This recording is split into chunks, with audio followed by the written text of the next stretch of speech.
Hey guys, welcome to capital investor 16. ఈరోజు ఈ వీడియోలో స్టాక్ మార్కెట్ ఇన్వెస్ట్మెంట్ కంటే ముందు అసలు ఇన్వెస్ట్మెంట్ అంటే ఏంటి, టైప్స్ ఆఫ్ ఇన్వెస్ట్మెంట్స్ ఏంటి, అసలు మనం ఎందుకు ఇన్వెస్ట్ చేయాలి అని తెలుసుకుందాం. ఫస్ట్, ఇన్వెస్ట్మెంట్ అంటే ఏంటి? వెల్, ఇన్వెస్ట్మెంట్ అంటే మనం ఏదైనా ప్రాఫిట్ ఆర్ ఫ్యూచర్ రిటర్న్ గురించి ఆలోచించి ఏదైనా అసెట్లో లేదా బిజినెస్లో మన టైం ఆర్ మనీని పార్క్ చేయడమే ఇన్వెస్ట్మెంట్.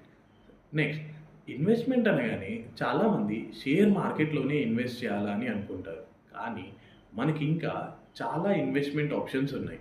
ఎగ్జాంపుల్గా చెప్పాలంటే ఫిక్స్డ్ డిపాజిట్స్ అంటే మనం బ్యాంక్లో సర్టెన్ పీరియడ్ ఆఫ్ టైంకి మన మనీని పార్క్ చేస్తాం.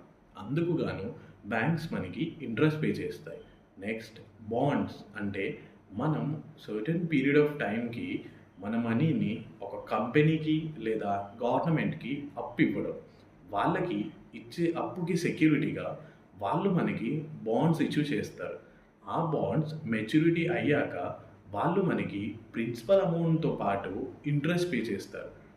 స్టాక్ మార్కెట్తో కంపేర్ చేస్తే బాండ్స్లో లెస్ రిస్క్ ఉంటుంది. Next, real estate. ఏదైనా ఒక property like home, apartment or ల్యాండ్లో ఇన్వెస్ట్ చేయడం. వాటి నుంచి మనకి రెంట్ వస్తుంది, లేదా తక్కువలో ఉన్నప్పుడు ఇన్వెస్ట్ చేసి లాంగ్ టర్మ్లో ప్రాఫిట్కి బుక్ చేసుకోవచ్చు. Next, personal business. లైక్ మీకు ఏదైనా పర్సనల్ బిజినెస్ ఉంటే వాటిలో ఇన్వెస్ట్ చేసి దాన్ని ఎక్స్పాండ్ చేయడం.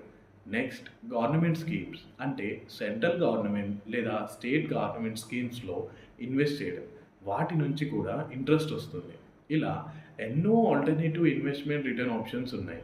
కానీ వీటన్నిటిలో ఒక ఫిక్స్ టైప్ ఆఫ్ ఇన్కమ్ ఉంటుంది.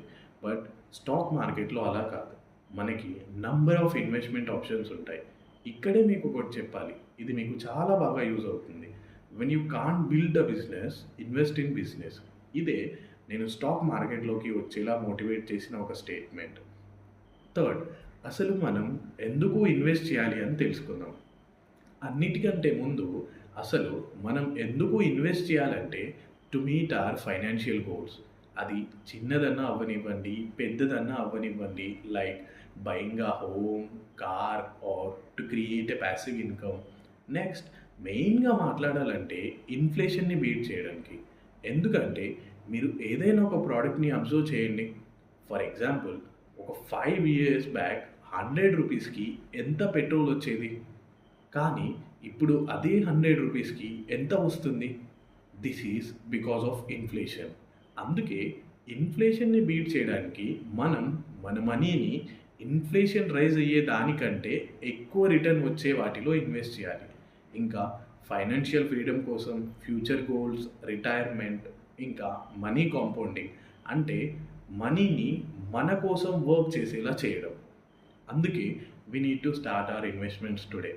Now, coming to stock market. ఎందుకు most people choose stock market for their investments? Because stock మార్కెట్లో లాంగ్ టర్మ్ చాలా మంచి return generated option compare to any other asset class. ఇంకా one important reason to invest in stock market is historically మనం చూస్తే stock market అన్నిటికంటే ఎక్కువ return ఇచ్చింది. Like real estate, bonds, ఇంకా వీటన్నిటితో కంపేర్ చేస్తే. ఇంకా మెయిన్ థింగ్ క్యాపిటల్ అప్రిషియేషన్. అంటే మనం ఏదైనా కంపెనీలో ఇన్వెస్ట్ చేస్తే మనం ఇన్వెస్ట్ చేసిన దాన్ని బట్టి మనకి ఆ కంపెనీలో సర్టెన్ పోర్షన్ ఆఫ్ షేర్ వస్తుంది. ఒకవేళ మనం ఇన్వెస్ట్ చేసిన కంపెనీ బాగా పర్ఫామ్ చేసి అండ్ కంపెనీకి మంచి ప్రాఫిట్ వస్తే అప్పుడు మన వాల్యూ ఆఫ్ మనీ పెరుగుతుంది. ఈజీ టు ఎంటర్ స్టాక్ మార్కెట్లో విత్ లో క్యాపిటల్. అండ్ ఇవే కాకుండా స్టాక్స్లో హై లిక్విడిటీ ఉంటుంది. సో మనం ఎప్పుడైనా షేర్స్ని అమ్మొచ్చు, కొనొచ్చు. కానీ మనం రియల్ ఎస్టేట్లో అలా చేయలేము. ఇంకా స్టాక్ మార్కెట్లో చాలా ఎక్స్ట్రా ఇన్కమ్ సోర్సెస్ ఉన్నాయి. వీటన్నిటిని కమింగ్ వీడియోస్లో మాట్లాడుకుందాం. గైస్, ఇక్కడి వరకు వీడియో చూసారంటే మా నాలెడ్జ్ వర్త్ అని అనిపించుండాలి. సో ప్లీజ్ మమ్మల్ని సపోర్ట్ చేయడానికి వీడియోని లైక్ చేసి షేర్ చేయండి and subscribe to my channel. Thanks for watching.